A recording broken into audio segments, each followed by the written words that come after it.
Hello, my friends, and welcome back. The journey is almost over. We are on day 5, the final day of the 2013 citizen hearing on UAP. And I'm not going to say we've saved the best to last, but it's a phenomenal day. You're about to hear from some real experts and first-hand witnesses. So the subject of this talk session is pilots and aviation experts. So if you've seen the Disclosure Project from 2001, you'll remember John Callahan, the air traffic controller. I would hate to be on the wrong side of that guy. He is fierce, but in a brilliant way. And he gives a great testament of his experience of controlling air traffic when there's UAPs flying around everywhere. We've got Major George Filer, Colonel Richard French, Jim Courant, who's a pilot, and Steve Allen. So you're in for a real treat. Honestly, there's so much to learn from this. I am a massive plane nerd anyway, but I find this so interesting, and they're so credible. And in the modern environment of us only really listening to pilots and professionals, these people were doing it in 2013. So it's equally valid today as it was then, if we consider these people credible. So I won't waste any more of your time. I hope you really enjoy it, and I'll see you for session number 2.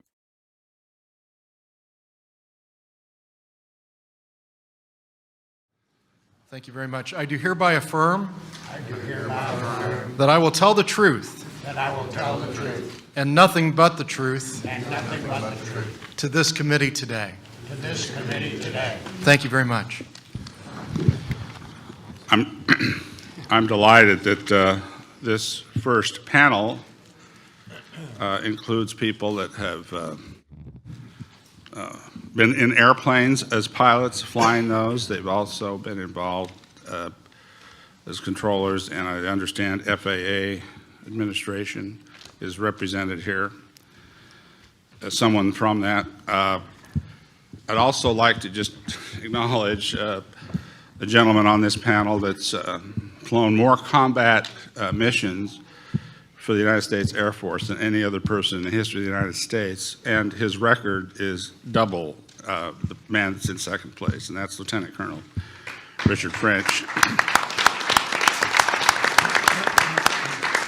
So you've been sworn in. We'll start with testimony of John Callahan. If I could just quickly ask Mr. Bookman, time limits that have been determined for this panel. 10 minutes for opening statements, and then we'll divide the remaining time among them. How much time for questioning? Depends on if they keep to their 10 minutes. Well, hey, I've got the gavel. Yeah. I'll keep to it. And then it'll be roughly a 10-minute Q&A session for each member of then Congress. they're definitely going to keep to it. John Callahan, if you could begin. All right, I don't know what I can do in 10 minutes, but I'll do the best I can. Apparently, you guys already have a copy of what I'm going to say. I'll just hit the highlights. I was the division chief of the Accidents, Evaluations, and Investigation Division of the FAA in Washington, D.C. from 1981 to 1988. I was the first man selected for that position, and we created that position. It came about after the air traffic control strike. FAA had no quality control in the system until the strike, and then I was selected for that position, and it turned out to be a division with 5 branches. During this time, I was involved in an investigation of an extraordinary event and was asked not to talk about it. Since retiring, I decided the public had a right for this information and that they could handle it. And nothing's happened to me as a result of discussing this out in public. In early January of 1987, I received a call from the air traffic control facility out in Alaska. It was the region, and they wanted to know what to tell the media. That apparently the office was full of media. They had them in the hall, and every time they went out to do anything, the media was sticking the microphone on their face, and they wanted to know what to tell them. So I said, tell them about what? And he says, about the UFO. And the next one was, what UFO? we had established a procedure that if anything newsworthy happened in the FAA, we in our division were to know right away so we could defend the United States government. Anyway, I said, what UFO? And he says, oh, so a couple of weeks ago is what he told me, and it was really a couple of months ago. They had a UFO chase a 747 across the Alaskan skies for some 31 minutes. But like, who believes in UFOs? And somehow the media heard that this was going on, and now they're out there in the halls, and he didn't know what to do. They couldn't do their job, and he was kind of panicking. So I gave him our official answer. Tell them it's under investigation. And once you tell them that, they kind of drift away, and they're all gone. Then I said, I want you to pack up all that data we have, all the computer data. And in those days, when we talk about computer data and disk, we're talking about those disks that were like a 78 record player, and it looked like a pie case that they have in the delis. There'd be 10 or 12 of these things inside. That was the disk that we're talking about, not these little things you carry around with you today. So I said, I want all that stuff. I want the voice tapes. I want everything sent to the FAA Tech Center by tomorrow morning. You put them on the red-eye flight, and we're going to go down to the Tech Center and look at what you have. And the Tech Center is where they create the software programs for the FAA, 548 facilities there were at the time. I used to run that automation department, had 176 people working for me. They also had a program called Playback, or they had another name too, I forgot it right now. Anyway, you could go into the facility at the Tech Center, and you could walk into one of the control rooms, and you could say, I want this position to be set up exactly like the position in Alaska. I want to stand over here and look at the radar and see what the controller's seeing. I want the voice tapes to come out of the speaker above, and I want them synchronized with what we're looking at. So when the man says he's over Alaska, I want the radar to say he's over Alaska. And I want to see what was going on. I want to hear what was going on. Well, they played it for me. And toward the end, while we're looking at it, they would shut the program off. So I said, I want you to play it again, but don't shut the program off until I tell you to shut it off. And I had bought a camera with me, what do they call these cameras here? The ones that play these things here. Anyway, I took a video of it the second time they played it. And it was the first time I really used the camera, and it was a little shaky if you ever get to look at it. But it shows you everything that was on the screen. And as they're playing the second one, they shut it off again toward the end. And I finally said, there must be something wrong with our communications, because I didn't come from the South. I said, I want you to leave it on until I say, shut it off.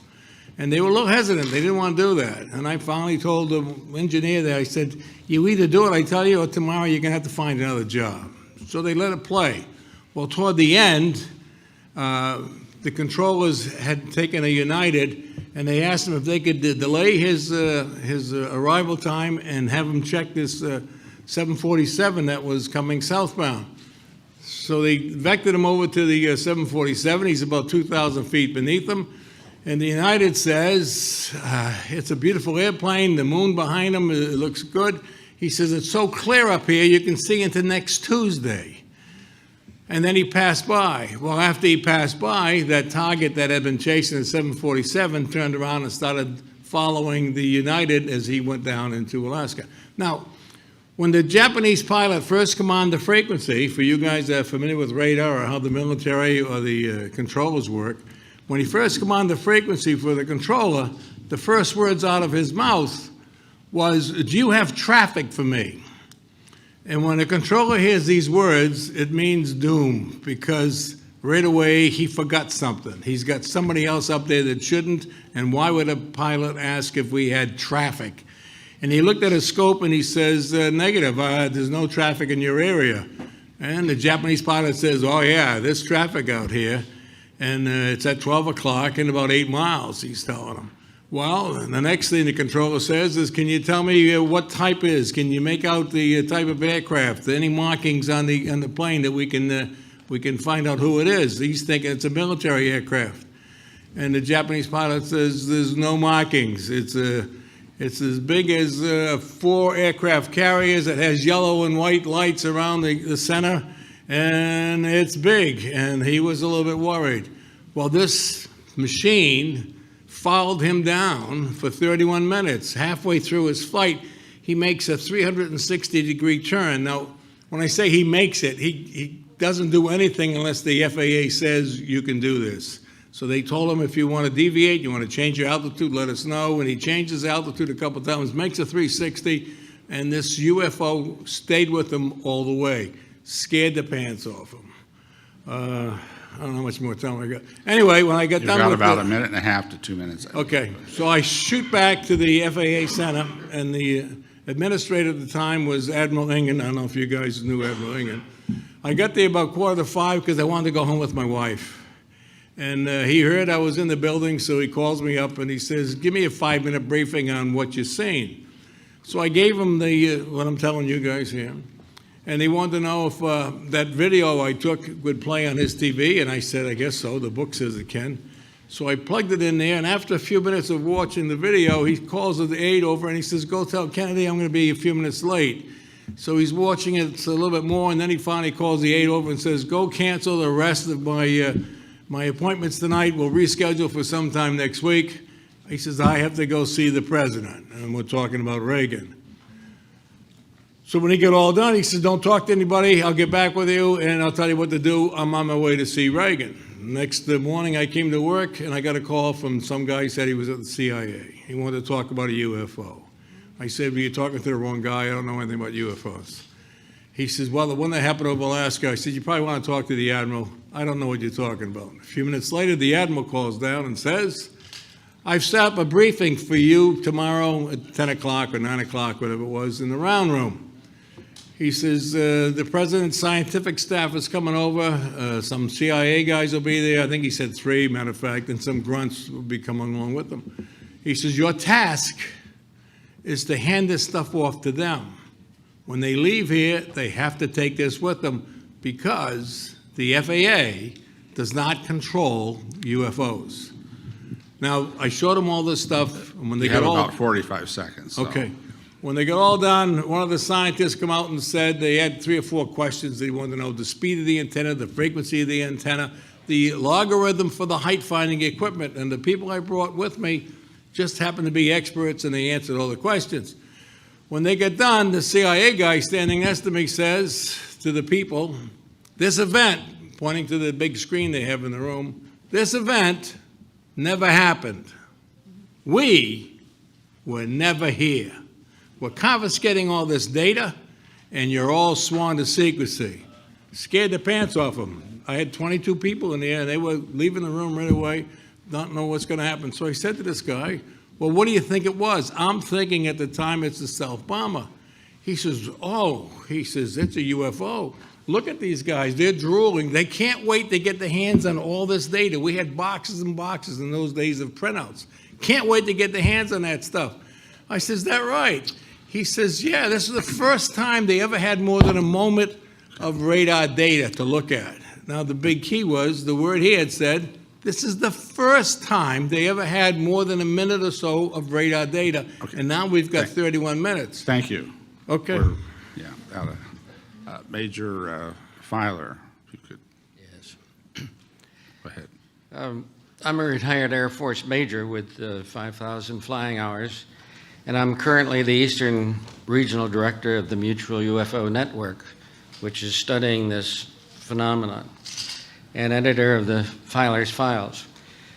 When I was flying for the Air Force 420th Air Refueling Squadron stationed at RAF Sculthorpe in England in January of '62, we were in orbit for refueling fighter aircraft over the North Sea at about 30,000 feet in our KB-50J tanker just after sunset on a clear night.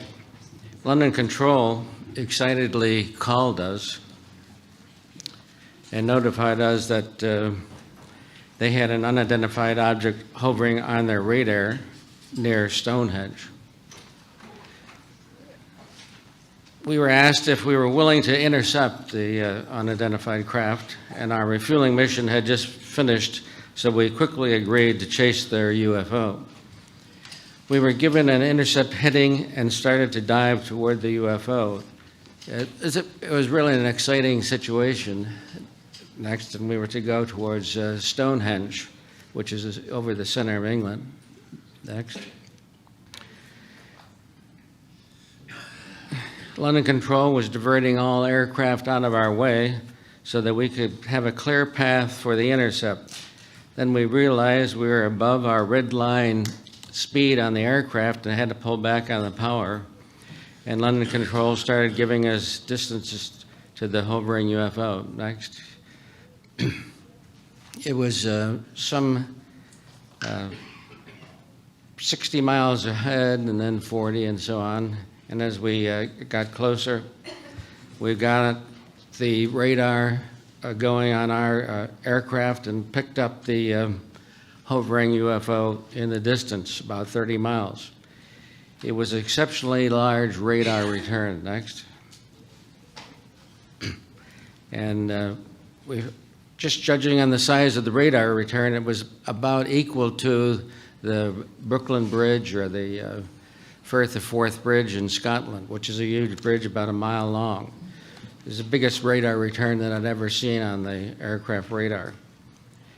And it was sharp and solid as compared to the fuzziness of a rain cloud. I felt the craft must be made of steel or some kind of strong metal. We were doing about 425 miles per hour as we approached to about 10 miles. This gives you an example of how large a radar return it was. It was a dark night, and we could only see a series of dim lights directly ahead. Next. This is something what it looked like in the distance. Suddenly the UFO seemed to come alive, and the lights brightened immensely, and the UFO accelerated in a launch similar to a space shuttle taking off. Next. Lit up the sky and disappeared, frankly. We saw much brighter lights and a fantastic acceleration. It seemed to go straight up, just estimating speed like 50,000 miles an hour, 100 times faster than we were moving. We asked London Control if they had any rocket launches in the area. London Control seemed as disappointed as we were, and the controller said, "There are no rocket launches in the area. Thank you for your intercept. You are now cleared to return to your mission." The incident was recorded in my navigator's log and was mentioned the next day in operations. Interestingly, the Air Force did not seem particularly interested. A few weeks later, we were invited to a dining in with Prince Philip as a speaker, and he asked to speak with the air crews that had chased the UFOs. So apparently London Control had told him that we had chased this UFO, and we sat down at the table with him, and he was very friendly, and I essentially told him what I just told you, and he indicated that he regularly interviewed the air crews that were chasing UFOs. Either he or his aide would interview them. And I asked why Prince Philip was personally interested in UFOs, and he said that his uncle, the Earl Mountbatten, had seen the UFOs close up in the Navy, and that obviously he believed his uncle. Next. This gives you some indications of the ships that this one was taken over Japan. And if you notice, there's a large cylinder, but outside the cylinder, there's 12 disc craft. And this is typically what they do. They're often called motherships because they launch the smaller disc-shaped craft from them. Next. This picture was taken by NASA over the Atlantic Ocean near Iceland. Next. And this one was actually a video. This is one shot from the video taken over England on Burnham-on-the-Sea on February 11th, 2009. Next. Now, this is something interesting that I feel or have the theory that the ancient British actually copied the UFOs. The archaeological structures are carved in the ground in England. There's dozens of them, and these structures are over a mile long. Next. And this is how they're made. These ditches are carved out, and if you think about the type of energy that it takes to make what amounts to is a 2-mile around section of these ditches, the British archaeologists call them cursus because they remind them of kind of a racetrack. But I suggest that they in fact show that the craft had been there in ancient times. Next. Here's another picture of one, the Stonehenge cursus, and you see outlined on the ground. And this is right in the Stonehenge area. Next. This is one of the typical disc-shaped craft. Next. And they built these huge hills in England. The question is, why were they built? It happens that the disc-shaped aircraft seem to be able to power up by the energy inside the hills and the electrical energy coming down. Next. We feel that it's something like the cargo cult in World War II. The natives in the South Pacific made shapes of aircraft on the ground, and that the British in the ancient times may have done the same thing. Next. This is one of the better craft pictures taken in Cumberland, Rhode Island on July 3rd, 1967, and this was colorized and the windows put in. Next. One Navy chief petty officer, flight engineer with 10,000 hours, had also seen a UFO, and he said that the cigar-shaped craft was twice the size of 2 aircraft carriers. Next. And the object moved east at about 100 knots and was a huge aircraft. A similar one was seen by 2 pilots on 2 different airlines over the English Channel on April 23rd, 2007. Next, Captain Ray Bauer in his Ernie aircraft, and a Blue Island pilots had seen these UFOs and reported them. Major, you have a little bit less than a minute left. Okay. Here's Captain Bauer reporting it in 2007. Next.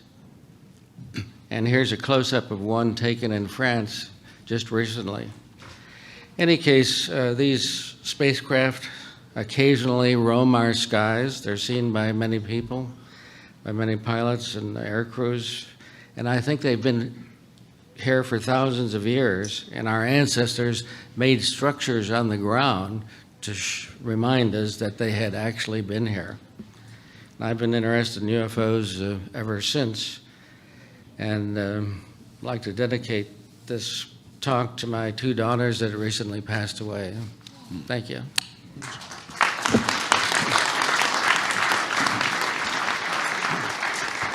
We could next go to Mr. Jim Courant. Yes, wanted to thank all the serious researchers that have been trying to get this information out for years, and thanks for you all showing up today. And my background is I've been a pilot started taking lessons when I was 10 years old. I've been an airline captain for 31 years, flying 46 years, and have over 32,000 flight hours, rated as a captain 747s and most Boeing jets and Airbus. I'm also a helicopter instructor and instructor in gliders and balloons and such. got interested in this subject in 1962 when I was reaching for a book on flying in a small library, and a book fell out called Flying Saucers Top Secret by Major Donald Kehoe. And he was one of the ringleaders in helping get a lot of this information out. And most of his books are credible, professional people that were, people that were trained to know what they were seeing, pilots and astronomers, ground observers, such. And I thought it was science fiction when I first picked it up. So that's how I got started in this field. And it has not been an easy field. Unfortunately, after all these years, it still hasn't changed much. I wish it had, as far as military or civilian pilots, of how they're treated as far as when they see something. Give you an example of things that are seen but not talked about. A friend of mine was a flight engineer 747 with an air carrier I was flying for at the time, and they were over the Pacific, and they had a similar sighting to what happened with the Japan Airlines flight in 1986, but this was in 1980. There was no radar, and my friend came up to me later after his trip, and he said, "You won't believe what we saw. This thing was bigger than a aircraft carrier." And he said, we were obviously flying a 747. They were heading to Narita. They were told to park the aircraft when they got there, and then they were debriefed, told never to talk about it. There are many cases like this of pilots coming up to talk to me because they know I've kind of stuck my neck out more than most pilots because of I've been very lucky to make some contacts with different people around the world that should know what they're talking about. Some of them were astronauts, some cosmonauts, some generals, and I usually don't get into what I've been told, and they tell me what they know in closed-door sessions, and it's almost verbatim what I've been told before. It's almost astounding how many people are in the know on this subject, and just, they're afraid. And it's not so much I find out afraid for losing their retirement and such, some of them are, or their status in life, but they're more afraid for their families. So I'm not going to get in too much into that aspect, but what happened to me as far as I had a sighting over New Mexico, 1995. Ironically, I had just finished talking to my first officer about this subject, which I had been told sometimes it wasn't a good idea. He said, "I've been flying 25 years. I've never seen anything." He was an ex-military tanker pilot. And his lips had barely stopped moving when the cockpit, it was at dusk, so it was starting to get dark. The cockpit started almost getting the shade of bluish green. I look off to the left, and I thought the air traffic controllers had misinformed us about any traffic nearby. It looked a lot closer than it was. It was oval-shaped, bluish green, moving very quickly, and they had no radar contact on this, military or civilian. We were just about 100 miles past Albuquerque. I looked to my first officer. He looked like he had just found out his wife was having an affair.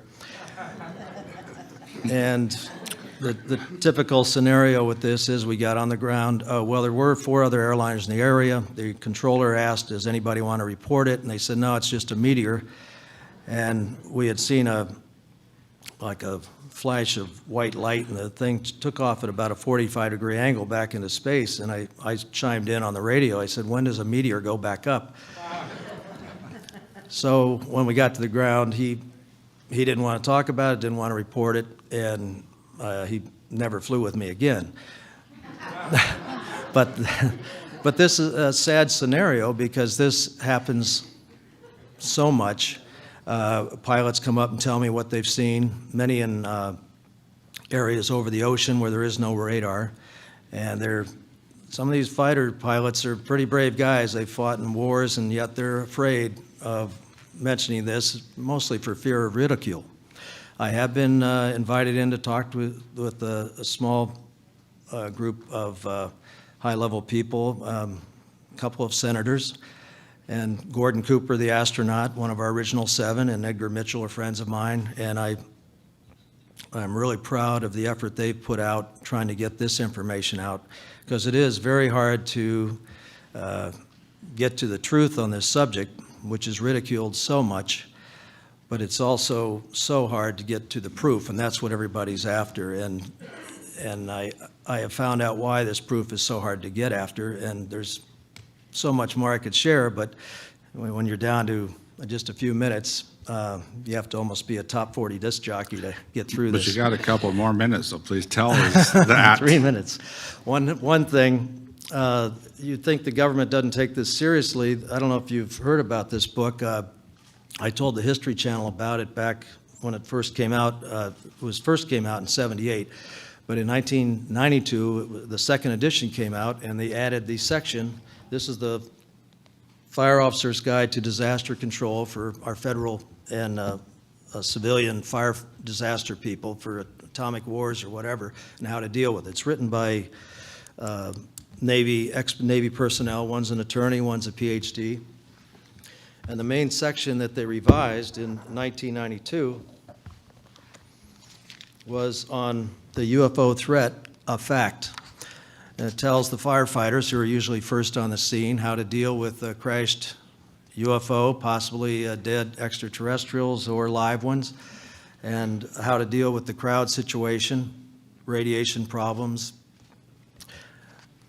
and that's that information. So it's a very interesting addition that they added in 1992 on this book. There are some very important books that people always ask me, because after I got involved talking about this subject to some co-pilots, I was turned in and I was evaluated for four days of flight testing, and everything went smooth. And in fact, the chief pilot said, well, you got through okay, you get to keep your job, and I'm very interested in this subject now. It looks like there's more to this than I thought. So we used to have long talks about this. And through that situation, I was so upset about my freedom of speech rights after how I was treated as a pilot, and other pilots around the world have been treated, that I ended up getting the opportunity to do a 5-day-a-week live uncensored television show for almost 3 years.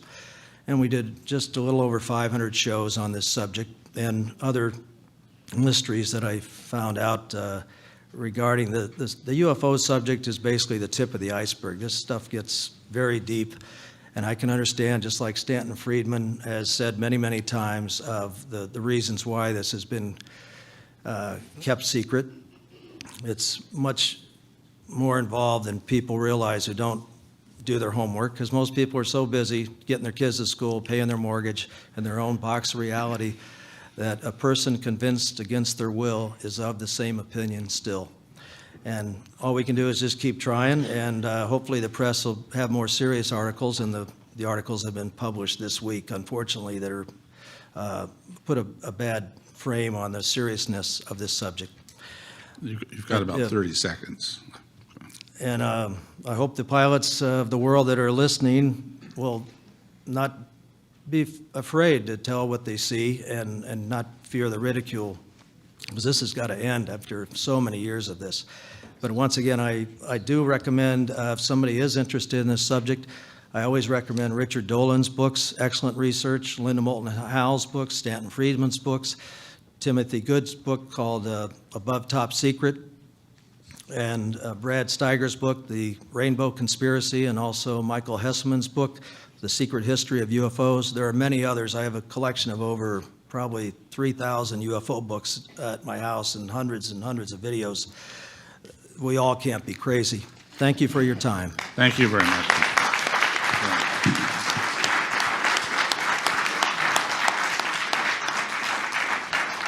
Now, let's see. Now, if we could hear from Lieutenant Colonel Richard French. I am Lieutenant Colonel Richard French. I was a fighter pilot in both Korea and Vietnam. During a number of flights of mine, I have a little trouble reading this because it's been freehand written and I'm having a little trouble picking it up.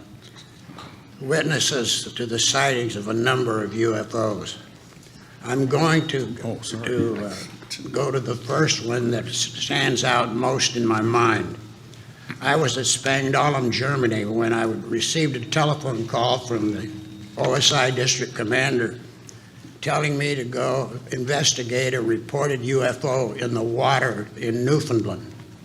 Approximately 4 hours later, I arrived to find a large crowd on the wharf, and there were divers in the water.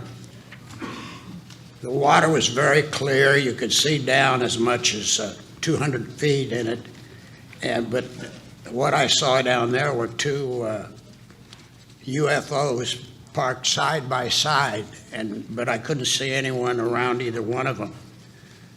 Then a little later, someone moved to one of the UFO occupants, and I guess go ahead and call them what they are, the alien, moved over to the side and came into my line of sight. Very soon after that, he came out of the water going approximately 100 miles an hour. As soon as he broke the surface of the water, he increased his speed to approximately 2,500 miles an hour and quickly went out of sight. He was gone for about 15 or 20 minutes. He came right back, went and slowed down very much, went in the water again at about 100 miles an hour, went on down and he and the other one, you could see them working on the UFOs. They, after about approximately 2 hours of apparently performing maintenance on the UFOs, the two of them took off together again, left the water at about 100 miles an hour, immediately accelerated to well over 2,500 miles an hour, went virtually straight up and disappeared. The speeds that I report in this, I arrived at the figures simply by triangulation, and in that I could take things that were at a known distance and then calculate based on where they were and how long it took them to get to another place is what I use as a standard for for estimating their speed. In another instance, I was on my way to Libya. I was out over the water just about 3 miles offshore of the northern extreme of the Mediterranean Sea. I looked up to my left, and 5 miles away I saw a lighted UFO. It went down into the center of Mount Blanc, if you know where Mount Blanc is in France. Anyway, it went down into the center of Mount Blanc, was down there for approximately 15 minutes and turned around and came right back out. Since then, I have noticed that there's something about the inside of volcanoes that seems to attract them. And in discussing that with other people, we reached this conclusion that whether it's right or wrong, this is the closest we can get to a logical reason for why they do that. They may very well be and have been for some time actually defending the Earth, because what other purpose would they have for it? But we have no way of knowing whether they are doing something constructive, because I'm certain that they wouldn't risk their equipment and lives and like that if they didn't have a useful purpose for it.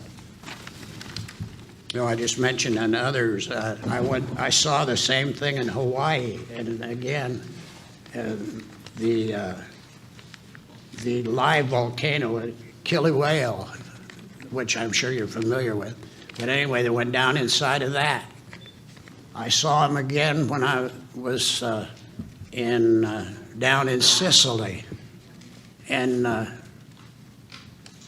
they went down inside of the volcano that's you know, the famous one that has, when it erupted, it lay waste to about 100 square miles of land.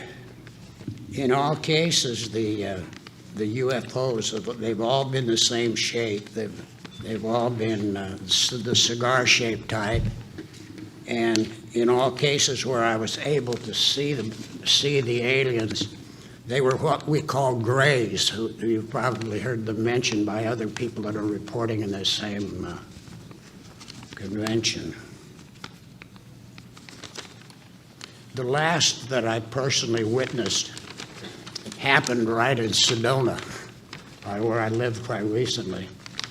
And what happened, I used to go out in the early evening, I'd go out on my back patio and, you know, look at the stars, and the scenery in Sedona is spectacular, as you may know if you've been there. But anyway, I saw this one go by, but when it went by, I didn't think it was a UFO. The thing I thought was that it was simply a meteorite. But you know, I watched it, it went from north to south and disappeared, and I thought, well, that's a meteorite. And I believed that until the thing turned 180 degrees and flew back. Well, that immediately convinced me that that was something that meteorites don't normally do. And that concludes my speech, gentlemen. Thank you very much. Thanks, Colonel.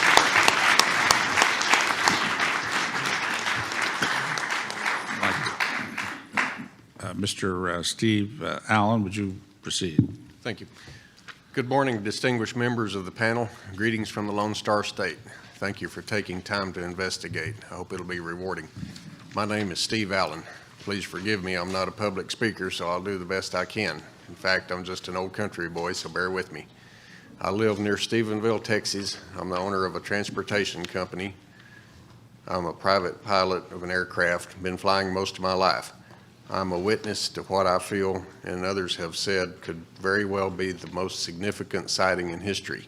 Why, you ask? Several reasons.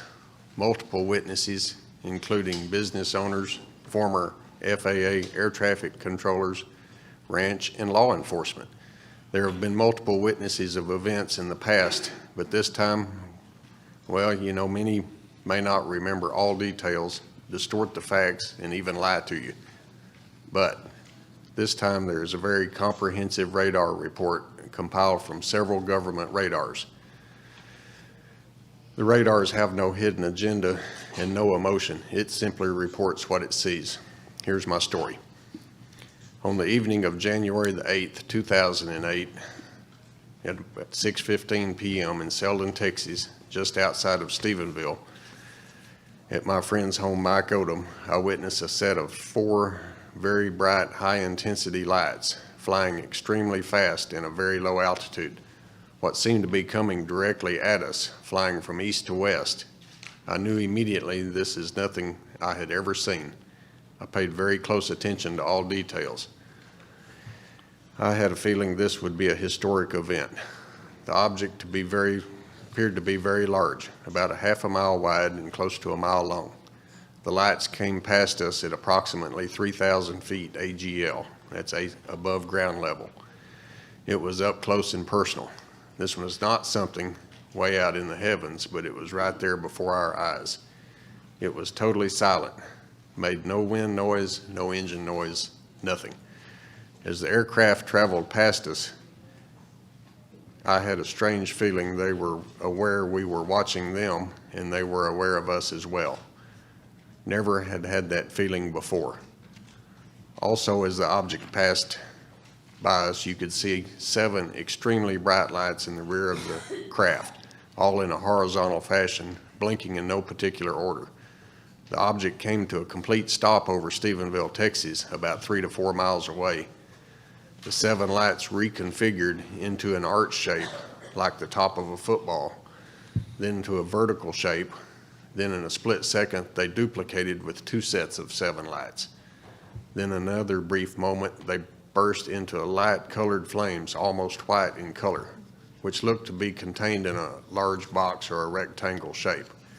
Then about 3 or 4 seconds later, they simply disappeared. Did not streak off in the distance, but simply disappeared. I was amazed. One of the members of our party, a rural mail carrier named Lance Jones, abruptly left the scene after the event. All to our disbelief, we ran into my friend's home, Mike Odom, which had witnessed the event as well, and told his wife, Claudette. She doubted us and wanted to call Lance Jones, the mail carrier, to verify our story. We invited her to do so. Claudette telephoned Mr. Jones, and he instructed us to run back outside and it was coming back. We bolted out the door. Sure enough, this time the object was traveling from west to east at a very high rate of speed. But I could hear the roar of jets in the immediate distance. Then a moment later, sure enough, the object had 2 F-16s in hot pursuit, full afterburner. The flames were protruding from after the aircrafts. They were down on the deck and very close to us. They shook the ground and rattled the windows. The object was much closer than first sighted moments before. We stood there silently in amazement and watched the object with the jets chasing speed off over the distance into the horizon. The next morning, I reported the event to my local airport where I hangar my aircraft. After they made several calls, they were unable to find out anything. Then I contacted the local newspaper, like opening a Pandora's box. That's when the world found out about the event. I made the dire mistake of putting my telephone number in the article. I received many phone calls daily, with no less than 60 calls per day from actual witnesses. All of the people that had witnessed the event, some were willing to come forward with their story and some would not. In the next few days, we were all on the local news channels, CBS, NBC, ABC, Fox. But then 4 days after the event, Larry King Show.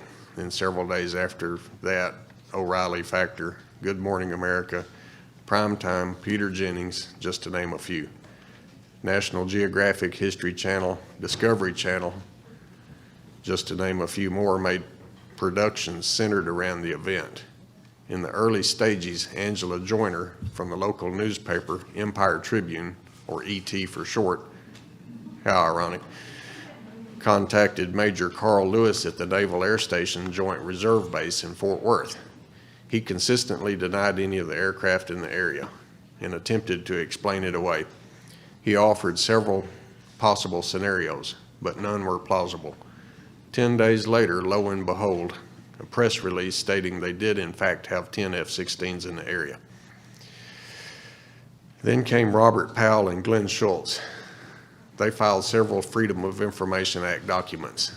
They compiled the radar data hits in the millions in the Schultz-Powell report. Sure enough, a very detailed, comprehensive report emerged. There it was, an unidentified aircraft with no transponder traveling from east to west at 1,900 to 2,100 miles an hour. Then in less than 10 seconds, slowing to a speed of less than 50 miles an hour over Stephenville, Texas. What could do this? Then the object reversed course and traveling from east to west with the 2 F-16s in pursuit. What else did the radar report show? Well, 8 additional F-16s, 4 F-16s on either side of the aircraft attempting to flank the object. Also an AWACS, Airborne Weather Command Center. That's the aircraft with the giant Frisbee-like radar on its rear at 41,000 foot, circling the area for over 4 hours. Powell and Schultz also received copies of the F-16 logbooks. Many had been redacted to cover up what? The craft ended up 10 miles from the former President Bush's Western White House in Crawford, Texas. Then we had no more radar info. We do not know.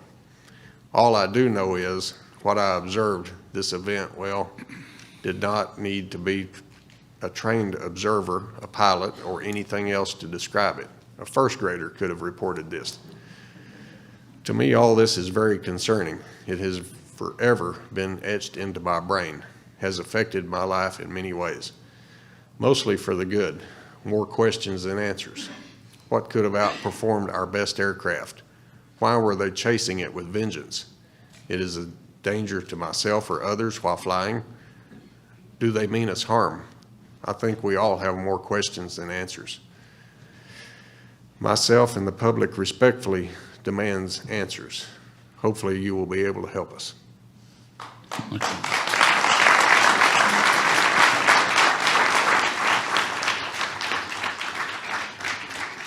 Okay, well, thank you very much, witnesses. We'll have 10 minutes for questioning from each member of the panel. And if any would like to reserve some of their time on the first round, we'll hopefully get 2 rounds in, if it's possible. Mr. Callahan, I'd like to start and ask you a little more context on that meeting in the FAA. Where was it and what was the year? You mentioned the Reagan administration. I'd just like to put this, your testimony, in a little more context so I understand it just a little bit better. Well, at FAA headquarters, 800 Independence, the administrator's on the 10th floor. On the 10th floor, he has what we call a round room, similar to what the president has. And he had set up a meeting for us to go at that, in that room. It also had a big TV screen that comes out of the wall. Okay. So it's similar to what you have up here. And the people that were there were the 3 scientists, the 3 CIA guys, a bunch of grunts. I brought up 22 experts from the area. They watched the video, and I've got the original copy of the video here in case you guys are ever interested. Okay. I've got the voice tapes from the military. There were probably, what, about, you'd say 30 to 40 people in attendance at that? Yeah, briefing? That's pretty close, yeah. And let me ask you this question. When was the first time, that happened, which year, 88, I guess, 86. 86, I retired okay. in 88. When, if you can remember, and approximations are just fine here, when was the first time you were able to, or that you felt comfortable, or in fact, under any circumstance, talk about this openly to, and let people know what you witnessed at that briefing? Well, I don't have any problems being comfortable anytime I'm talking. So you did it immediately, I take it? Yeah, my wife is one of those engineers, software engineers, and after I spoke to the administrator on the way home, I told her what we had seen up at Lang City. I played the tape at home, and she's one of those guys, if you asked her what time it was, she'd tell you how to build a watch first. Well, she's watching the TV screen at home, and she's telling me what we're looking at and how that target got there and got there. So besides your wife, who else did you tell about this event? And let me just preface that with, were you asked by anybody there, CIA, the 3 CIA gentlemen, not to talk about the briefing, or? Well, they made a comment, but they were talking to the people I brought up. So in other words, okay. As far as I was concerned, they weren't talking to me. I understand. outranked them, and Okay. Okay, I appreciate that. I'd like to just ask Jim Courant to follow up a few questions on what you testified. Let's see, the sighting you had was in 1995, I understand. Yes. Did you have any other sightings in was it 40 years experience as an airline pilot that you mentioned, or 30 to 40 years? I've been flying as an airline pilot since 1971. So over 40 years experience. Any other sightings?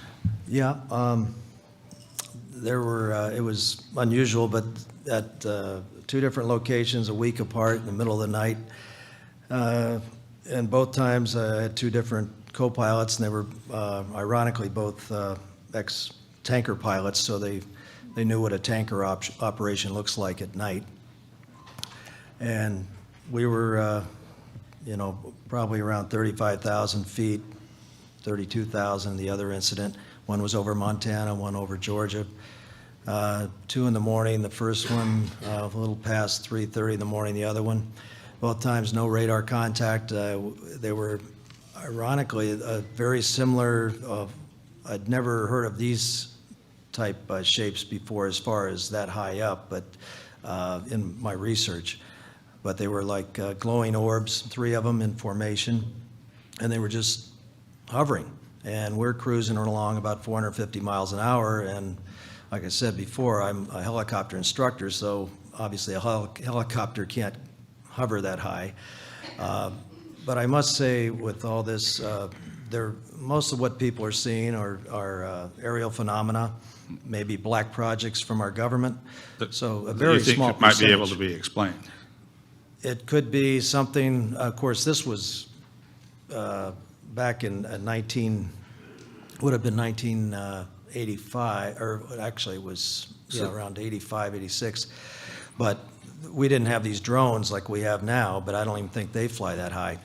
But these things were just hovering there, stationary, and then they just slowly turned to the left and started flying off. And both times when we asked the controllers, do you have anything on the radar, and they say, we show no traffic in your AR. TCAS, which is our traffic avoidance system, never went off. And I just, well, I'm going to get back to this radar question, but I'd like to reserve the balance of my time Okay. to ask questions. So I'd like to call on Representative Woolsey to take this. Thank you, Mr. Chairman. Major Filer, Yes. this is just a out of the blue question, but I'd like to hear your perspective on it, and if any of the rest of you have ideas about this. Both, 2 questions. 1, could a UFO, like a drone, be controlled from the ground electronically? Or 2, could UFO materials be developed here in the United States or on Earth and tested against our military?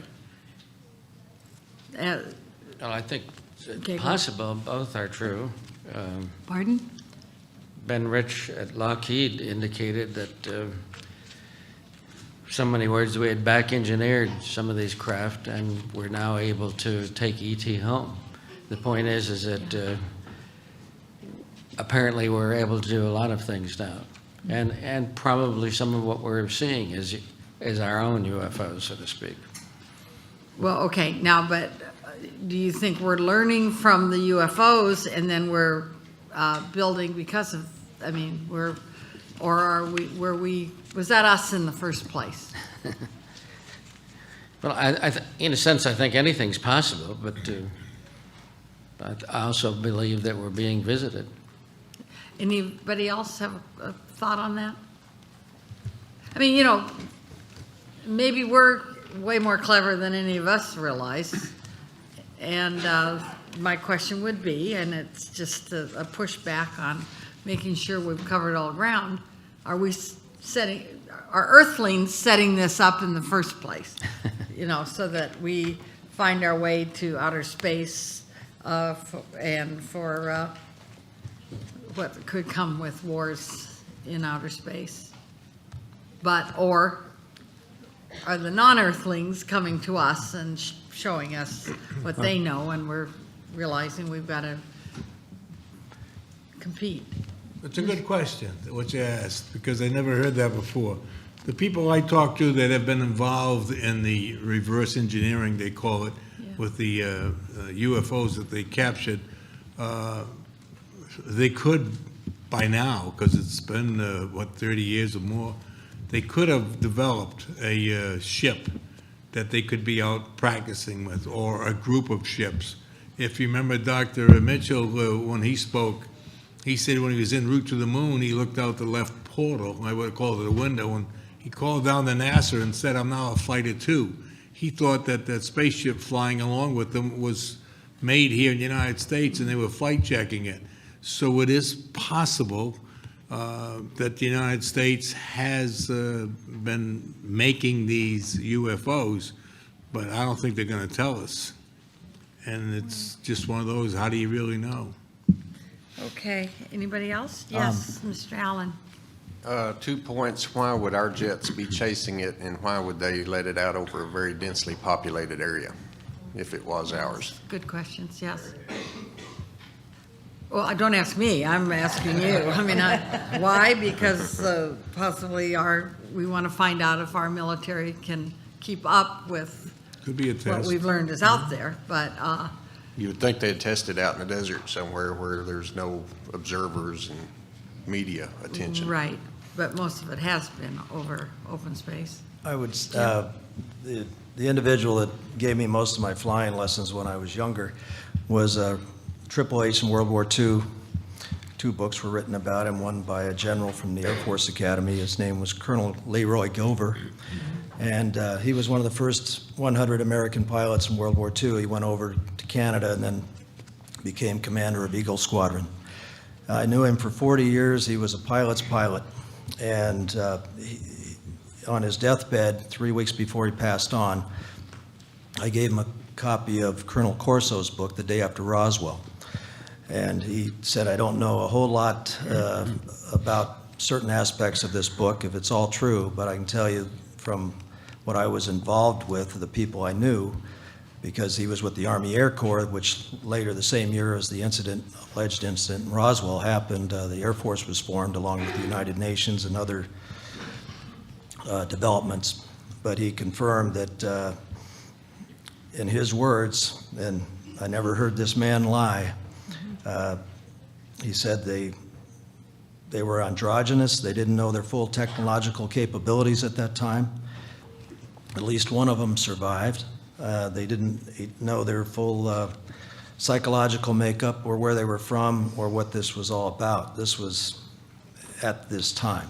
So that's just one other deathbed statement. He was a good friend, and so was Gordon Cooper, who basically made similar statements the years that I knew him. So I'm going to ask a very short question of you, Jim, because it's appropriate at this point. And then I'm going to waive the rest of my time or till later. Has your credibility been questioned because you were a believer before you were part of a sighting? People say, oh yeah, well, he wanted that to happen, so he made it happen in his mind. Amazingly enough, that hasn't come up in discussion, but it's definitely something that I expected, but that hasn't been a problem. Okay, you know. good. Thank you very much, and I'll yield for the time being. Could we go to Representative Bartlett, please? Thank you very much. Mr. Callahan, the event that you describe is exactly the kind of thing that I think is most creditable. Let me understand, how many different people saw this? So the radar return? Well, are there not people that saw the craft and people that saw the radar returns both? No, the only ones that saw the craft was the Japanese pilot and the other 2 with him, his co-pilot. Okay, so there were 3 people that saw the craft, all right. And how many people saw the radar? No, 20, 30. 23 at the time, people? Yeah. Yeah, these are the kinds of things that are just very difficult to explain away, where you have eyewitnesses and a radar track, and a real radar track. But apparently some of these things don't leave a radar track. The other day we had testimony from a pilot in South America that they can absorb bullets. Something that can absorb bullets can absorb radar, I would think. Well, the radar picks up all the traffic, but most people don't understand how the system works, and that's what blows their mind. If you're an air traffic controller and you're working your sector in front of you, you've got 500 miles that you're taking care of, the antenna's going by every 9 or 10 seconds, and it picks up a primary target, which is the size of a pencil eraser, and it puts it on your scope right here. You could be working traffic going this way. When that target shows up, we don't know who it is, and you're going to look at that and say, well, if he gets close to this guy, I'll do something intelligent.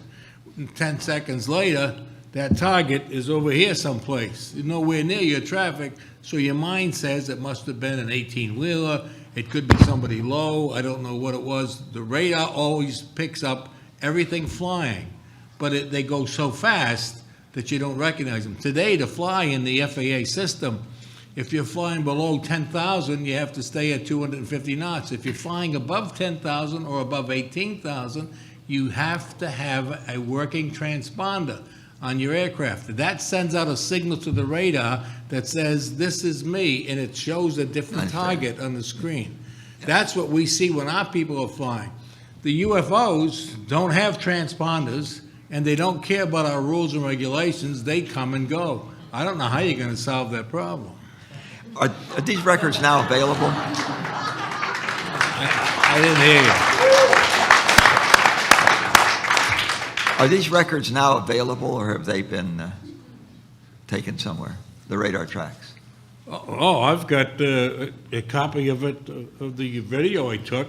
I also had the engineers at the tech center produce this chart, and I've got the papers that you can have anybody that knows anything about automation. They could plot all the airplanes along the route of flight, and the engineers that did this, they wrote down that this is the first time the UFO showed up, the first time the military seen the UFO. The pilot at the 022706, NORAD called, they lost the target. They put 2 sheets of paper like this together on the board. They said, this is what happens. Now, when I was talking to the engineers, the hardware and software engineers, I asked them to tell me what the target was alongside the 747. And the hardware engineer says, that target right there is a software problem. This one's a software. All the way down, the targets that showed up were software problems. The software engineer gets up and says, this target here is a hardware problem. That's a hardware problem. So my question to them was, well, if it's not a hardware problem and it's not a software problem, then what the hell is it? What are we looking at? I'm still thinking it's a stealth bomber. And one of them, he says, my religion forbids me to believe in UFOs. So I said, well, how do you know it ain't the stealth bomber? They knew what they were looking at. They knew what they were putting down on the chart, and it was something that didn't belong here in the United States. But you won't see, if you go up and watch radar today, you won't see the UFOs he's shooting across the country. He has to slow down to somewhere around 600 knots, and then he would, if he stayed with the airline pilot, you would see the airline's target. The computer would tell you who it is, it's transworld, whatever it is, what his speed was, what his altitude was as he's climbing and whatnot. All that data is on the screen, and next to it there'd be a dot. And unless the pilot said, hey, if you got somebody at my altitude, we would never know that that's what it was. If he stayed a little bit above that aircraft, he wouldn't see it, wouldn't give it any thought, we would not know. Once the pilot says, hey, there's somebody at my altitude here. If it was a Learjet or a military aircraft, had the pilot said, it looks like an F-106 playing games out here, we would have tracked that little dot all the way to he landed, and we would have wrote him up for flying and controlled airspace without the FAA's approval. I think you've answered my next question. That was, how do those who say there is no such thing as this explain it away, and they're explaining it as either a software problem or a hardware problem, huh? Well, that's what the engineers did. I gather. Okay, thank you very much. Mr. Pfeiffer, the hills in England and the energy from the hills, can you explain that a bit? Pardon me? You mentioned hills in England and energy from the hills.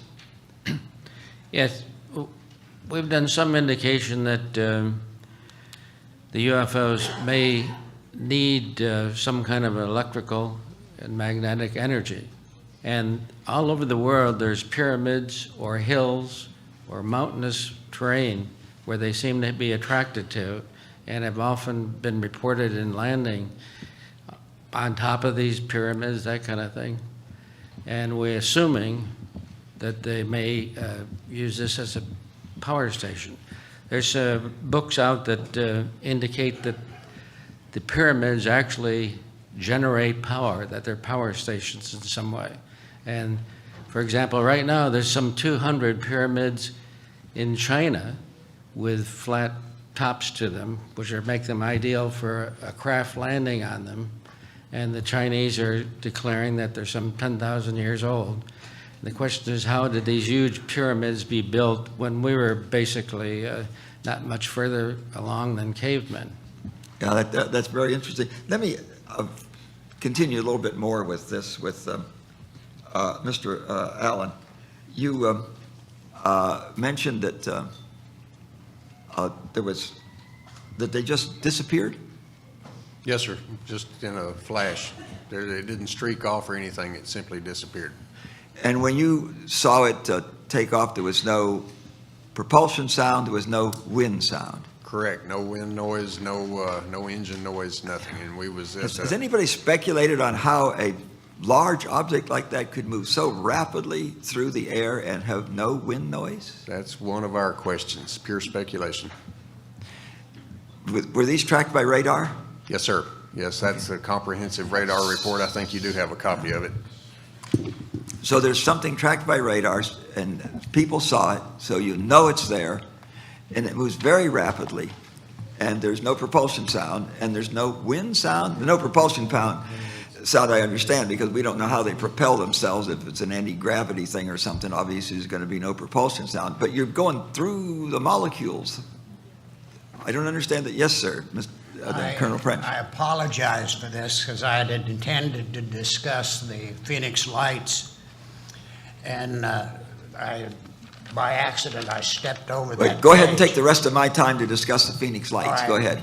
What happened? It happened in 1997. I was with 4 friends and we were up at an area called the Boulders, which is in northern Scottsdale. And that was when the Phoenix Lights, were they were explaining what they were, was that they were actually targets for gunnery practice. Well, I knew better than that, and I was explaining to them why. Number one of those gunnery targets, they're a flare, and the flare burns for exactly 1 minute and 21 seconds. And another thing about them, a gunnery flare may go up or down. Now, the reason it would go up, it'll capture heat in the deployed area of the parachute, and it'll rise, or it won't capture enough air in it, and then it'll descend and sit. So I knew then they couldn't be that.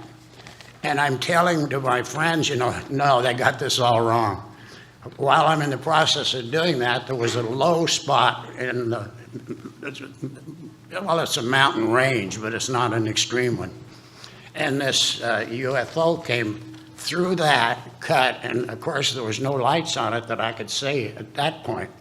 When it went by, and now it's going at this time at about 50 miles an hour, and descending slowly and headed in the direction of Tucson to the south.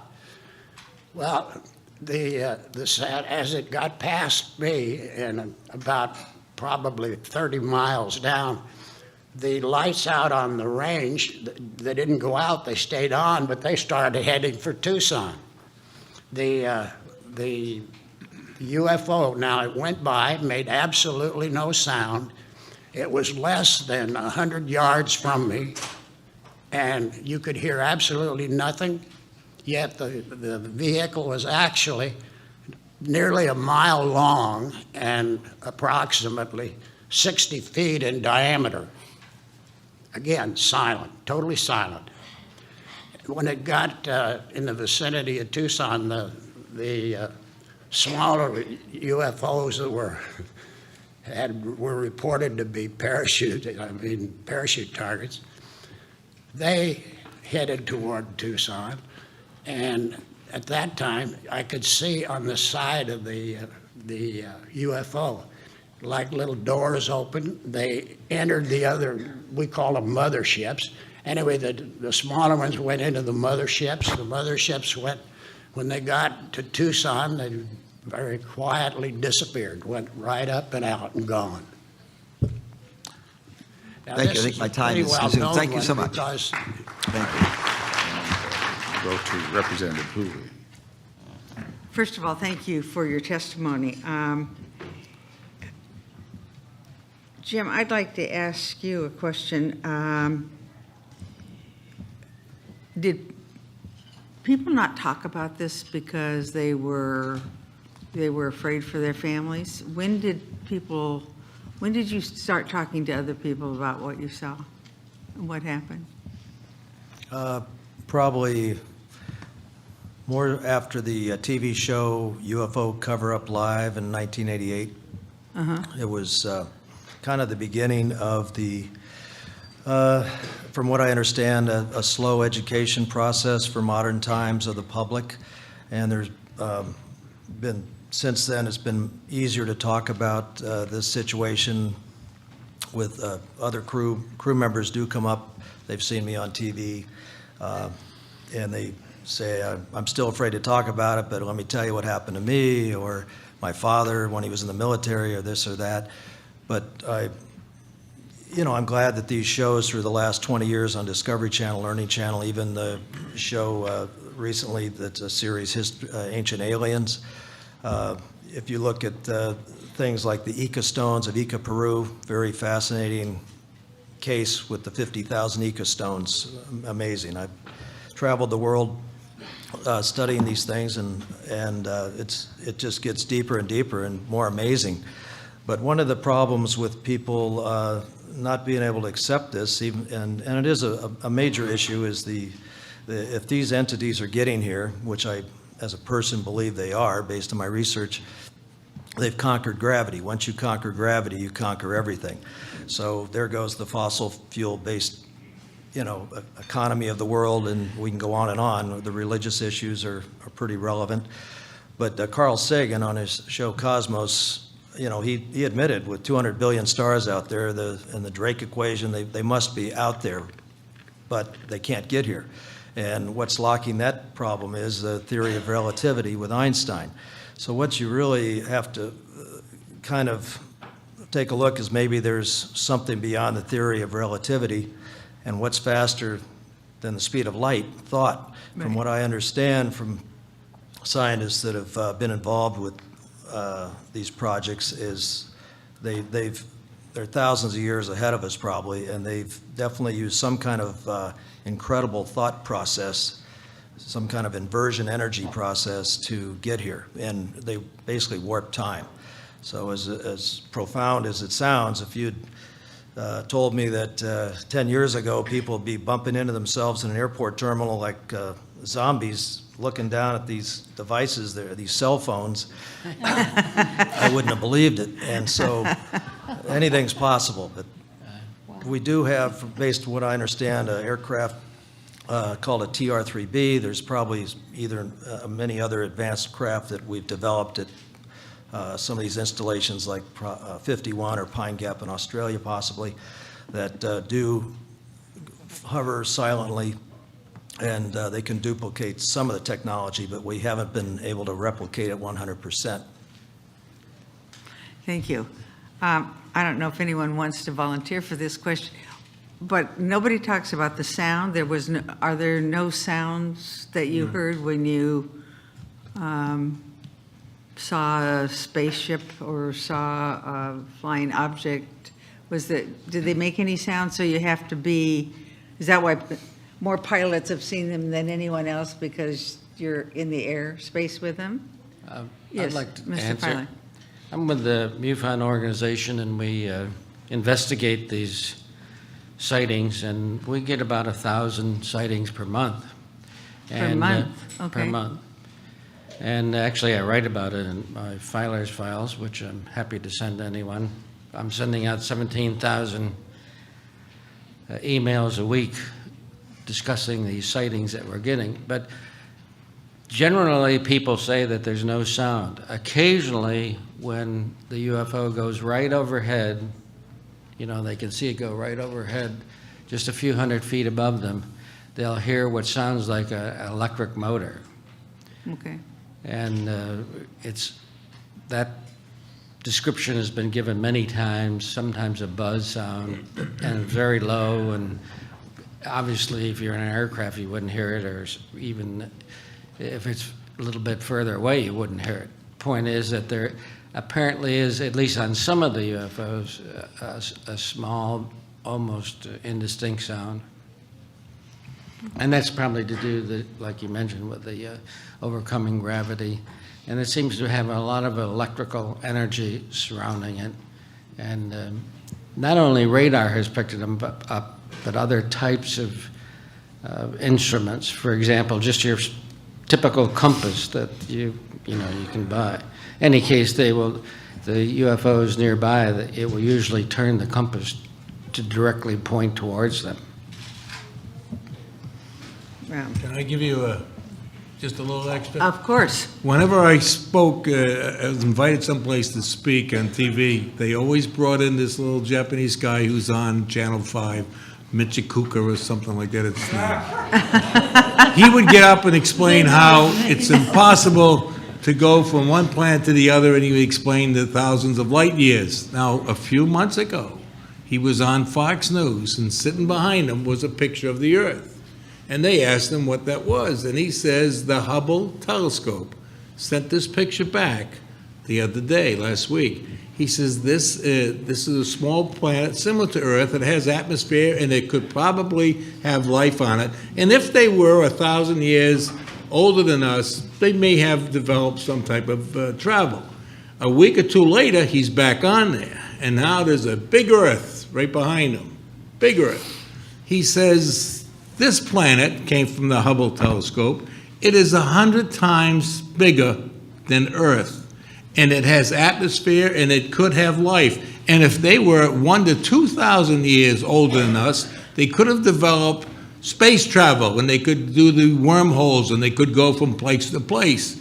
And they said, well, what else does that tell you? He says, well, the biggest thing it tells us is that the universe goes on forever. Apparently, they had thought before it was like the Earth was flat, and eventually you would run out of the universe. But now he says it goes on forever. And there's 2 planets that they have identified through the Hubble telescope that have been there longer than us. So you might want to consider that. That you're fighting. Yeah. Okay. May I make one closing Yes, remark? of course. Had I came in here, I was not a skeptic when I came in here. I already believed in him. But I say very clearly that had I been a skeptic when I came in, I would have been convinced by the simple testimony of my cohorts.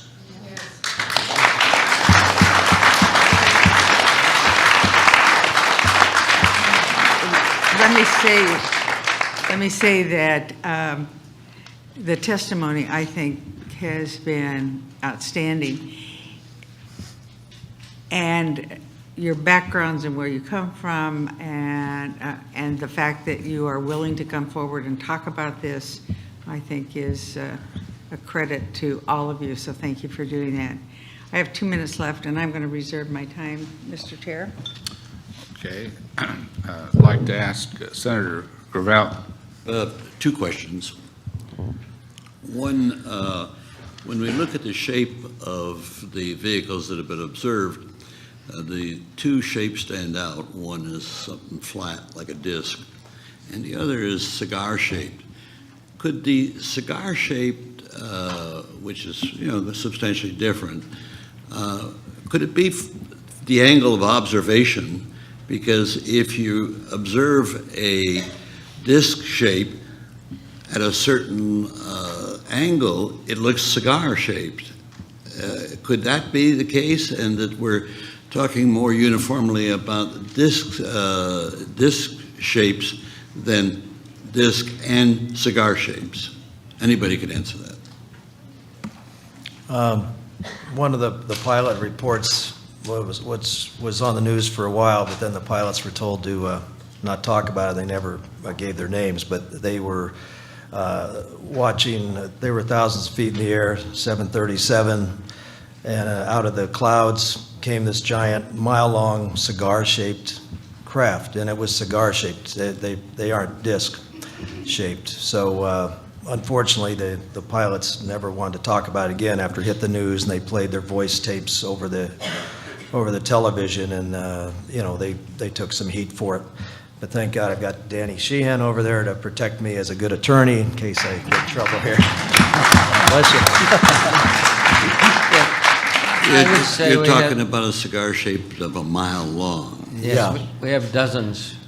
It couldn't be a confusion of a contrail, which could be a mile long. No, and I know these you're hearing reports of size of 3 aircraft carriers, or in my friend's case, when that over the Pacific, they said it was the size of an aircraft carrier, and they're in a 747. You know, are they Looney Tunes? Are they pilots like, you know, this movie Flight with Dwayne, with Mr. Washington? No, the pilots are very serious in their profession, and they know what they see. Whether it's, I can understand where it might look like a disc, but they usually know if it's oval-shaped, spear-shaped, or a mile long. That's a big exaggeration that a pilot wouldn't make. I have a boyhood friend who was a captain in Pan Am and flew the largest of four. But the other thing I want to touch on, which really doesn't surprise me, but maybe a little angers me, and that is the back engineering. And I think you referred to somebody from Lockheed or Grumman or what, a company, saying that they back engineered what was the debris or whatever they got their hands on through the government, and they can take ET home. Okay, well, that sounds like an exaggeration to me, because if there's a company that's developed a propulsion system equal to what's been observed by all of our witnesses, then and based upon Dr. Greer's testimony, you know, we just alter life on this planet if that form of energy is known. So for somebody who's an engineer at a major contracting firm can boast to you or anybody that we can take ET home, then that son of a gun is denying the planet something very vital, and that's what angers me. So I question, I think it's boastfulness, but correct me. I give you the opportunity to correct me. Was the person who told you that they could take ET home, was he Looney Tunes, or was he a serious engineer, or was he just boasting in your judgment? Well, he's worked for Lockheed. He was head of Skunk Works. He was in a very important position, and I have friends who were at the briefing where he said this, Jan Harzen, at UCLA, and he said it in front of, you know, like 100 engineers. I don't know if he was bragging or not, but he said it very clearly. Well, but the implications of that, now, I've met people in very high places that are Looney Tunes. Well, I know. So that's not a criteria of credibility. You know, all that is that he's walking around or she's walking around.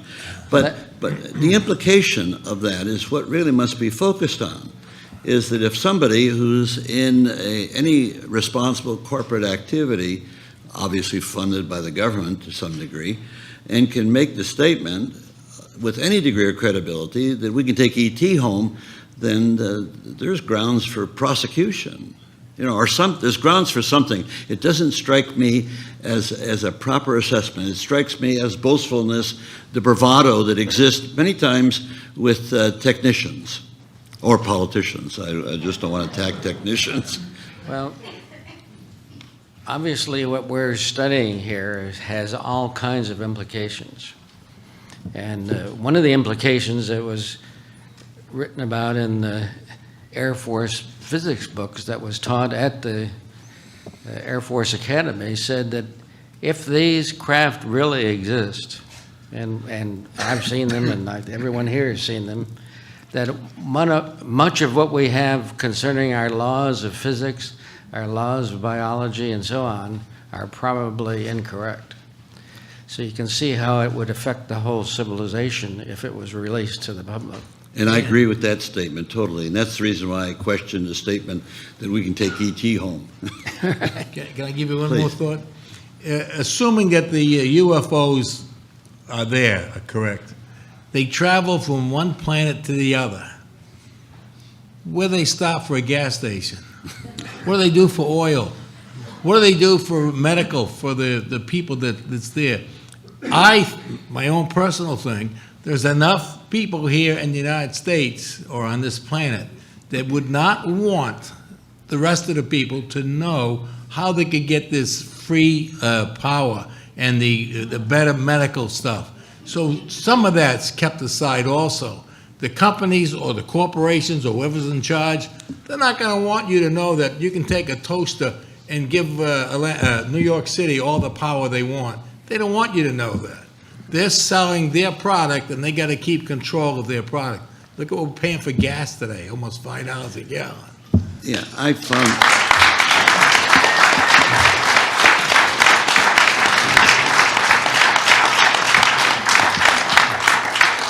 Jim, please. The man that the world doesn't give enough credit to that started this in the late 1800s is Nikola Tesla.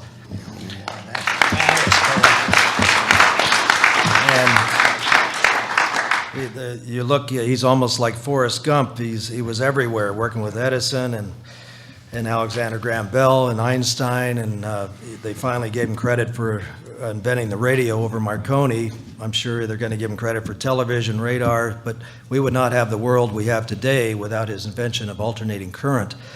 But somebody starts needing to educate the kids in college and the world a little better, other than that very good show on PBS of the man who created lightning, and give this man, whoever he was, credit for the world he brought us. Nikola Tesla, start doing some homework on him. I would only respond to what you had said, John. That was that I found in my life and in my career that there are more conspiracies than people are aware of, but there are less conspiracies than people think. It sounds like an oxymoron, but it is. You know, we can, and of course the audience reacted to your statement in that regard. Sure, there's conspiracies. We know it all the time where new technology is bought up by a corporation because it impacts, and we know that the corporate interest is more interested in maximizing the profits from what they already have in place. We see this with refineries that should be shut down, but they're still making money with them, and they're not going to build a new one because they got the old one that they're making more profit on. But you come to the reality, and this is where I come back. Something as significant as the unknown, the scientific unknown, and the lack of rationale we have to understanding fully what these ETs are all about, and primarily the propulsion. You know, we've seen testimony. It may be thought. What I don't know. I'm not enough scientist. I defer to my colleague, Congressman Barrett, who's a lot more educated in that area, but he comes up with the same queries. I notice our questions are very similar in that regard. But I just want to underscore. Excuse me, but with all due respect, the gentleman's time has expired. Well, fine. Good. Thank you. We could go to Representative Kilpatrick. Thank you, Mr. Chairman. I came to this conference at the invitation of Citizen Hearing to find out more about the world and the universe. When I first got the letter inviting me to participate, I did my homework and looked at the 1968 report of the Science Committee in the United States House of Representatives. Read it, was real briefed on it, and thought it was a beginning. Did not confirm, but had a lot of evidence that something else is among us. So I thought I'd better look earlier and look more into that. When my local newspaper decided to publish it, I agreed to participate. It even opened wider from people I did not know and from around this country and out of the country. Some cynics, but mostly scientists and intelligent people who, after years of watching the phenomenon and participating in it, came to the conclusion that there is something and that we ought to look into it. So I agreed to come. When I came in on Monday, now Tuesday, Wednesday, Thursday, and now Friday, from 9 to 5, I heard some of the most intelligent, the most scientific, the most universal knowledge on the topic that I didn't know I was going to witness. So when I came in here today, and mockery is being made of it, I'm disturbed. I think it's unfortunate. Yesterday we heard from 12 different countries who have hundreds of years of scientific, intelligent information on this subject. They mentioned another 12 or 13 that weren't here yesterday, but also believe. It behooves us as human beings in what is known as the greatest country in the world to participate in that discussion. Not just to seize or to take, but to participate and find out what it is. As a grandmother of 6, 2 sets of twins, I want them to have the kind of world that we've enjoyed all my 60-plus years. And to not act like something exists, and then further to act like it's a joke, we do a disservice to our ancestors, to God, and to the people of the world.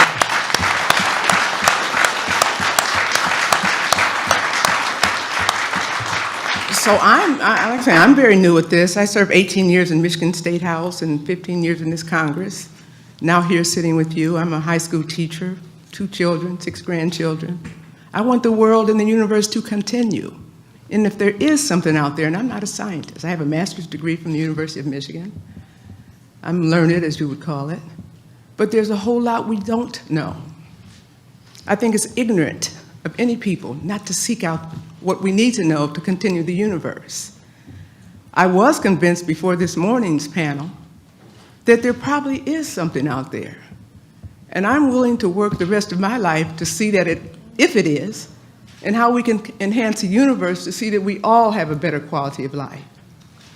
As an appropriator on the House committee here and the first African-American woman to serve on appropriations in Michigan for 18 years, and 12 of my 14 years here in Congress on the Money Committee, this federal budget is almost $4 trillion. The defense budget is $700 billion of that.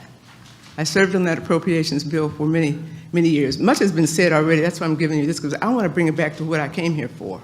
I don't want to leave it with some yellow guy with stuff sticking out of his head. It's way more serious than that. I can't laugh. I haven't laughed at anything in here because nothing's funny to me. I don't mean today. I mean all week. It's very serious. The world is in peril. Our country is economically, socially, and economically at a disadvantage right now. But we fix that by being partners in what we believe is correct and what issue you pick to work in. And not to put down historical data that's scientifically proven. You may not believe it, but don't work in that era. Don't come in here and just castigate those who do. That's what's wrong with our nation, I think, and our country and our world. We don't work well enough together. If someone doesn't look like we look or think like we think something's wrong with them, rather than grabbing it and let's enhance what we already know. You know, I think I'm going to, Jim Courant, that's my editorial, and I think being last I could say that because you guys have kind of disturbed me this morning. I think the citizens' hearing on disclosure is real. I thought before today that most of you thought that too.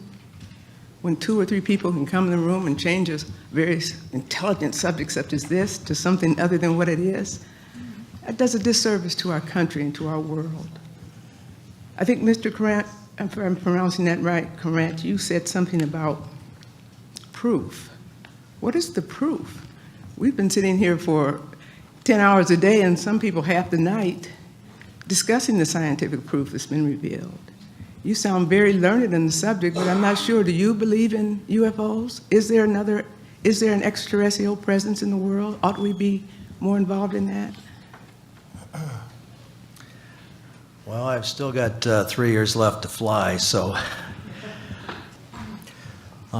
Ted Koppel once said on his ABC News show, which I thought was a very good statement in my opinion, is who's the most wonderful and greatest extraterrestrial never seen, and that was God. And it's a big universe out there. And so the proof as far as as far as how they're getting here and their craft and that type of thing, this gets deeper than that. And I have run into people that probably have the proof you're talking about, but they're not going to risk their security clearance or whatever else they're risking, their families for one, to make that possible. But I would say the reason I've stuck in this so long and stuck my neck out so far is not just about losing the career, but it's because there are certain things that I've been privy to keep me going. But at this point, I can't get into that. But I wish I could. We respect that. We do, and there have been some military men who've come to this table this week But the peril proof to their is, own there's existence. people out there that have the proof you're looking for. But it's, we're talking on a need-to-know basis, very, very high security clearances. Absolutely. National security is first, should be. I understand that. And then I was going to say that the military people who came before us, and just coincidentally, they were all men, but I know that there are many. I served for this room. So it seems like a different room than the other 4 days. And I'm not trying to take anything away from the intel field or the military officers that are been involved with this. They're doing their orders. This from what astronaut Gordon Cooper told me, they started these lies in '47 after Roswell, and Roswell wasn't the first. Okay. But, let me reclaim my time. Thank you so much. Thank you. Thank you. Just lastly from me. Someone mentioned maybe it was our UFOs, which said to me, and I think it's one of the 2 of you guys, gentlemen, that it might have been one of our UFOs, which says to me, America's UFOs. Does America are producing UFOs to confuse the cosmos, or what? One of you said it. Either I'm not sure if it was you, Major, or I think it was Major. Did you say that, or it might have been the gentleman on the end? I think I said it also, is that it could be ours because they've been doing reverse engineering for 30, 40 years now, and there's no telling what they've developed. I don't think anybody here is So there involved. might be an existence that we're creating also out there. And I'm not saying that's good or bad. I just want to make sure I was understanding. That's what was That's what said. I'm saying, because they say out in the Area 51, they do have ships that come up from, Sure. and down, so, yeah, we probably have them. Okay. One thing, and I'm going to end on this, that came out in the scientific, intelligent discussions and testimony and lectures that we've heard this week is that whatever's out there, extraterrestrial, UFOs, and I haven't yet defined the difference. I know some similarities, some differences, is way more intelligent than our technology today, can do more. The ships, the UFOs speeding up and stopping and turning and all the things that we haven't yet mastered that. That doesn't mean that we can't or that it doesn't exist. It just means that we have more work to do, and we have it more to do universally. Thank you very much.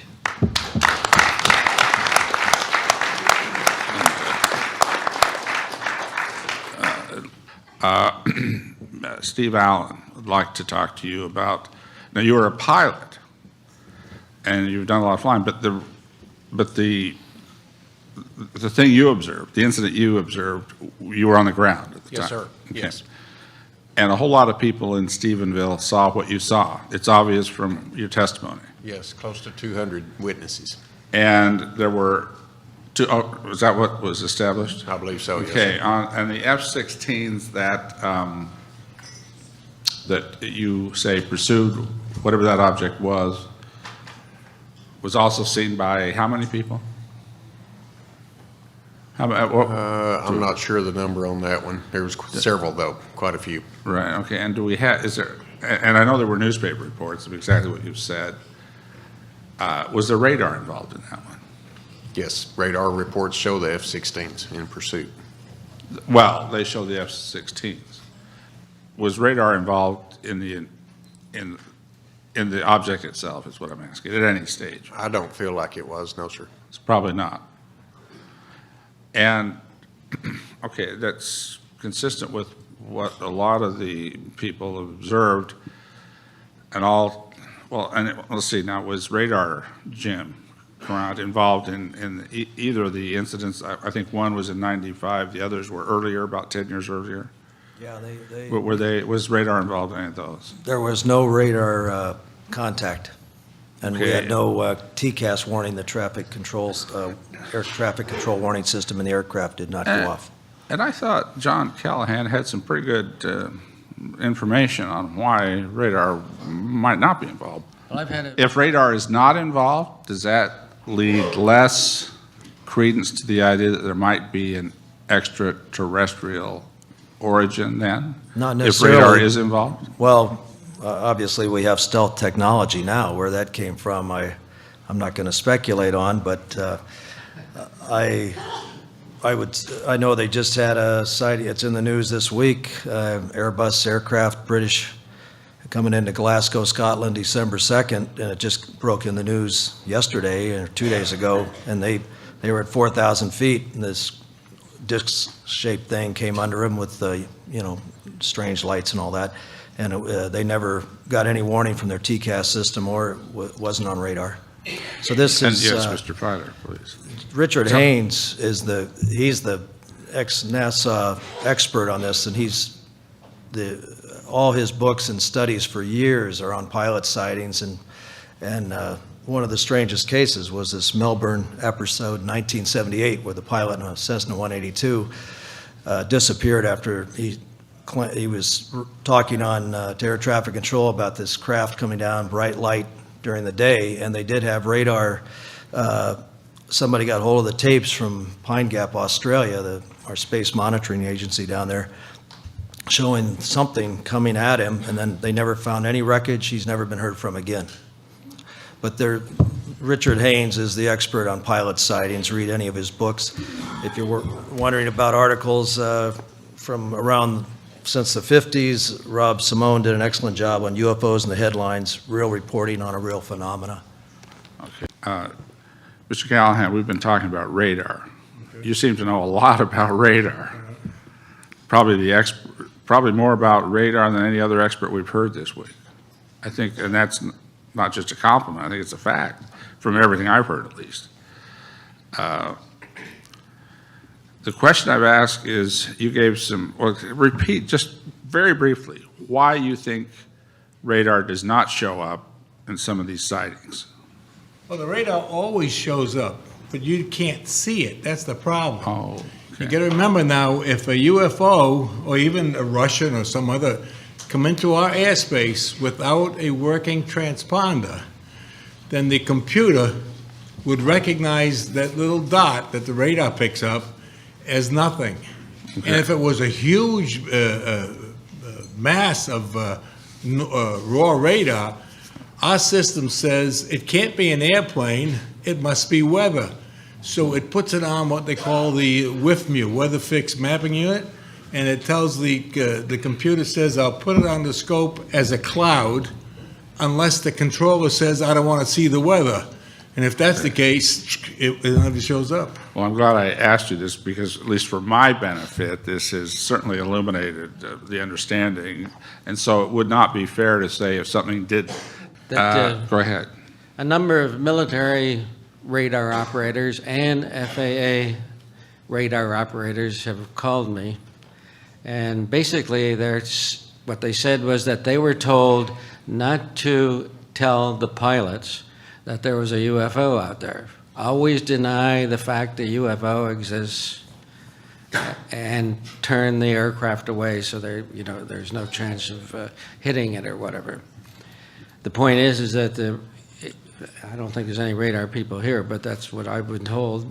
Also, I understand there's some way that they program the computer so they're less likely to show the UFOs because they're usually moving at very low altitude or very high altitude at very high speeds.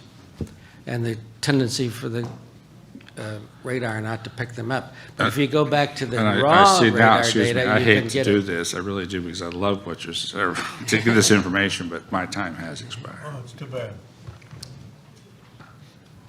I think I'm next. Yes. Oh, excuse me, Representative Woolsey, go ahead. You have, in fact, 4 minutes. Okay,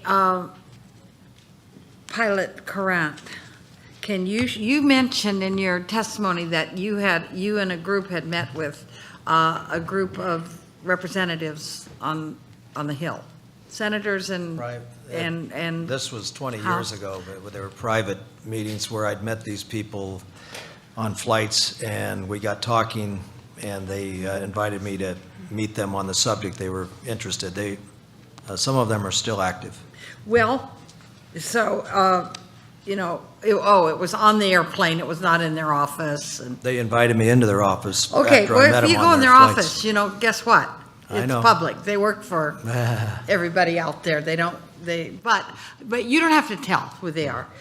But they would be, if you would if they were as interested as you say, if somebody in the Paradigm Group or the organizers here knew who they were, that might be a first step for us to get this back onto the radar of the Congress to ask for a hearing.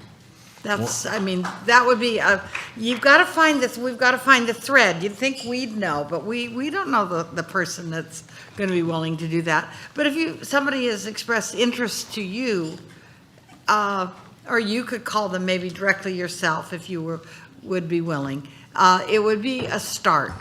I wish it was that easy, but even you folks the other day said if you were active in Congress or Senate at this time, you probably wouldn't ask for a hearing on this.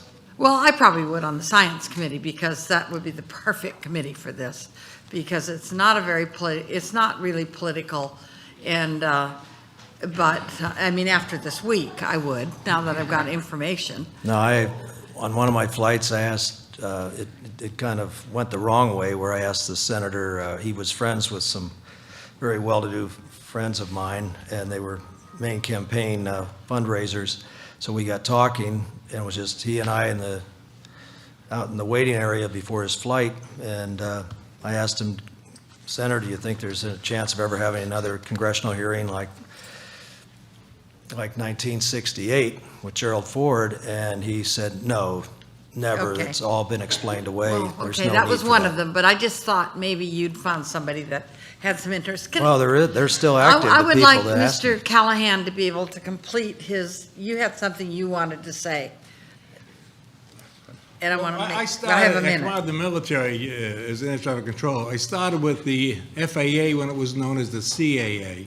Before radar, we controlled with strips. When they brought the first radar unit into the facility, it was an old VG scope that the Navy used to use. And the instructions was 26 pages, and nobody knew how to use radar. We started off with what they had was just a broadband radar, raw radar. And eventually they were able to draw airways on this VG scope that we're looking at. And we had to do all kinds of things. When the pilot called on the frequency and he's approaching Harrisonburg, you look down there and there's like 15 people all in that area. So you would tell them to make a right turn 30 degrees for 30 seconds, then resume your navigation, and you would look to see who's turning. Sometimes 2 or 3 people would turn, because sometimes the pilots have a real sense of humor. And eventually you give this guy a couple turns and you would pick him up and say, he's there. That's the primary target. It's only a dash. We had all kinds of trouble keeping them separated from one another, because they weren't all flying under the FAA control. They invented the transponder. They made it mandatory that you have to have a transponder to fly above certain altitudes. The transponder now gives a signal so that you'll always see the target. But if there's somebody flying alongside of them that doesn't have a transponder, he shows up as a dot. The dot is always there. If it's a UFO and he's traveling at 3,000 to 4,000 miles an hour, when you look at your scope, you see him here. Okay, and 10 seconds later, he's over here. He's nowhere near your area that you're controlling traffic on. You get one hit, maybe 2. He gets one hit on his sector and it's gone. He wouldn't know that was a UFO. And as long as I've been in the FAA, and I had worked up to the position where I was the guy in charge of all the air traffic people in the United States, if they screwed up on their phraseology, it was my fault. That was the new thing after the strike. So I knew everything, and we did everything. We never told our controllers not to report a UFO. We did tell them not to solicit a near-miss report, because when you bring 2 airplanes too close together, they would file what we called a near-miss. Well, they were getting too many near-misses, so they said, do not ask the pilot if he wants to file a near-miss. When he gets on the ground, he can do it. But that's the only thing we restricted him of filing, was a near-miss report, not a UFO. And I see that our time for this panel has expired. I want to thank the panel. This has been very interesting.